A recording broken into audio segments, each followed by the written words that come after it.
नमस्कार मित्रांनो, आपण आलो आहोत कासारवाडी ना. कासारवाडीमध्ये काय नाव? तालुका सिन्नर, नळवाडी, चासनळवाडी. चासनळवाडी. काय नाव दादा तुमचं? उत्तम बाबूराव शेळके. उत्तम बाबूराव शेळके. अमृत ज्यूस कधी घेतला होता आपण? एक 15 दिवसापूर्वी घेतला होता. कशासाठी? मुळव्याधासाठी. मुळव्याधसाठी. हो. कधीपासून त्रास होता आपल्याला? या 4-5 वर्षापासून होता. बर. तर भरपूर बाहेरची औषधं वगैरे घेतले होते. थोडं जोरात बोला.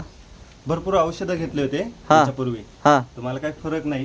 तर हा. एक बॉटल घेतली अमृत ज्यूसची. हां. तर मला चांगल्यापैकी रिझल्ट आला. किती दिवसात फरक दिसला आपल्याला? मला 10-12 दिवसातच फरक दिसला. आणि काय त्रास होता सांगाल का? त्रास काय व्हायचा?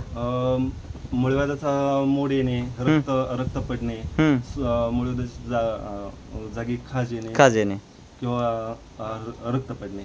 अरे, आता पूर्ण आराम मिळतोय? हो हो. आता ही किती बॉटल चालू केली आपण? ही दुसरी आहे. दुसरी घेतली. आपल्याला अमृत ज्यूस कोणी दिला? सागर साने. सागर साने यांनी दिला, हो. नळवाडीचे. चालेल, धन्यवाद. अमृत ज्यूसचा पूर्ण कोर्स करा, तुमच्या बॉडीचं पूर्ण सर्व्हिसिंग होऊन जाईल. ठीक आहे, थँक्यू. चालेल, धन्यवाद.